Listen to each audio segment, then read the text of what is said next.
just before we talk about this, you know, Andy, the Millwall fan, has very politely said to us, look, I know you got your running order. Bear in mind, the majority of your listening audience have heard enough about Ten Hag and Manchester United. Have the back pages ignored Ten Hag and Manchester United? I tell you what, he's not going to enjoy his pay-per-view then, is he? Well, he's not.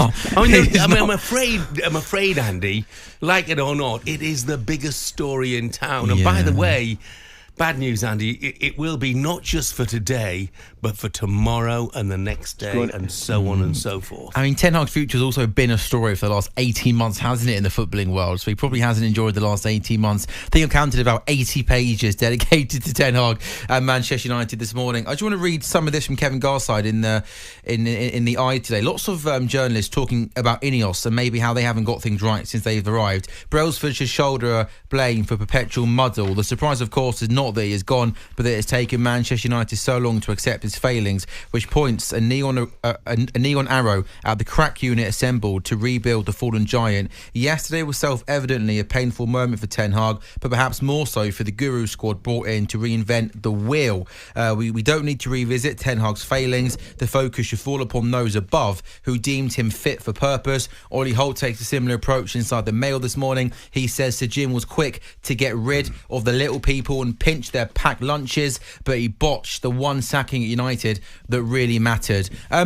Ali, is that fair? I think most people now have accepted that Ten Hag was out of his depth and was never going to be the man that took Manchester United forward. Do INEOS have to take a lot of blame? The fact that we're sat here in nearly November and they've just come to this decision? Yeah, absolutely, Sam. They've got to take responsibility. I mean, with the greatest respect, Jeff, first question Jeff asked me, and I said I couldn't understand why they gave him a year extension. You know, they've now effectively got rid of a man that they gave a year extension to. I think they probably went and had a look in the summer, couldn't find any suitable candidates, gave the man a year extension, which was a kind of baffling thing for me, and then dismissed him when results haven't been good this year. So yes, in answer to the question, they must shoulder some of the responsibility.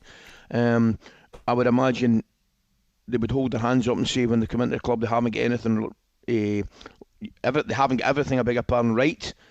You wouldn't really expect them to, but that was a big one. And they probably, the current opinion would be, it looks like they've got the right decision now, albeit later than it should have been. And now they need to move on. And the next decision, they've 100% got to get right. I mean, the problem was, one of the problems, I think, was that inconveniently, Erik Ten Hag kept winning trophies when he was on the brink of the sack. But that should not have, that amazing FA Cup final performance should not have papered over the cracks where they finished 8th over a 38-game Premier League season. Yeah. But it's much easier. It's much easier to sack a manager who hasn't won a trophy. Correct. Yeah, but I mean, they came their worst ever Premier League finish, 8th in the table. I mean, but no divine right to finish above 8th, have they? No, but when you spend £600 million, should you not be expected to be finishing higher than 8th? £600 million over a number of years. Let's be realistic about it, you know. And one of the difficulties for Manchester United, I think, Coisty, now, I don't know about you, is Manchester United, obviously, one of the biggest clubs in the world, glittering history, but it's no longer a club that can attract the top players. No, because success is missing for them. Champions League. Listen, the Champions League is the best competition on the planet in terms of football, right? That's what we all want to watch. It's what the best players want to play in, top coaches want to manage in. Manchester United are a good bit away from that. So therefore, it makes kind of common sense that the top players, if the top players have got a choice nowadays, go to Arsenal, even I'll bring Villa into the equation, Liverpool, City, obviously, they're going to go there because financially, it will not be that much of a difference to them, you know, missing out Manchester. Back in the day, going to Manchester United would probably mean more money, winning football games and playing with one of the biggest clubs in the world, right? That all three of those have gone now. And that's why you're right, Jeff. If somebody's got a choice of going to a club, they've got to weigh up because financially there won't be that much difference. And by the way, boys, I'm sorry to interrupt. Let's not just, you know, I think INEOS have made a mess of it. I mean, they haven't been cover themselves in glory at Nice either. But let's not avoid pointing the finger at the Glazers in this as well, who continue to allow Manchester United to be millions of pounds in debt, who continue to take huge dividends whilst they allow things like the ground to go to rack and ruin.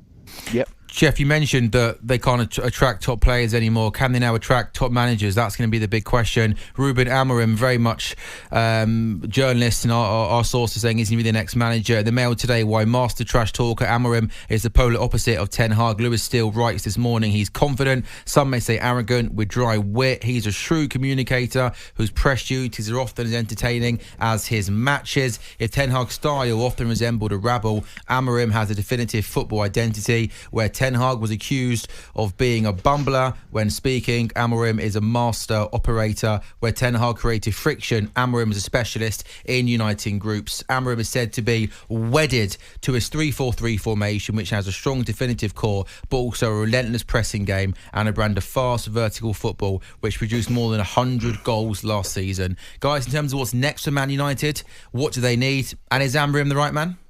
Well, time will tell. I mean, one of their targets would have been away, obviously, in England. He's now the England manager. Tuchel been away. The other one's probably head coach in the USA.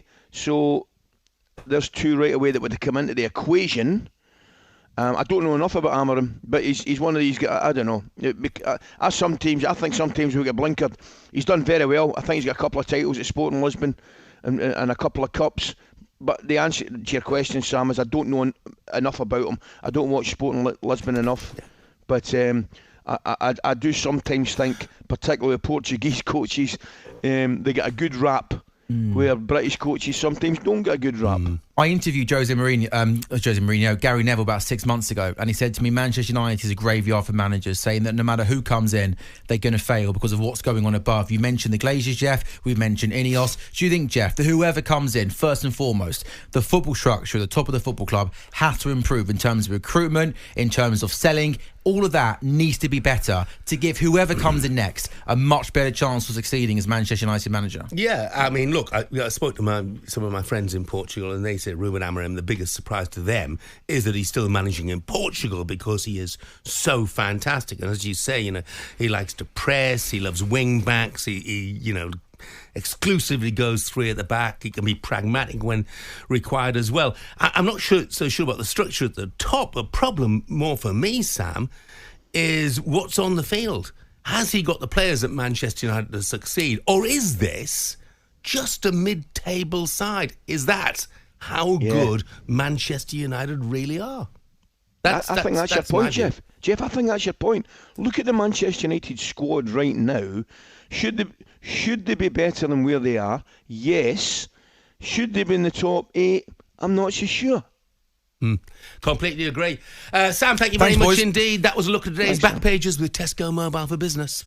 talkSPORT Breakfast, waking you up Monday to Friday morning from 6 a.m.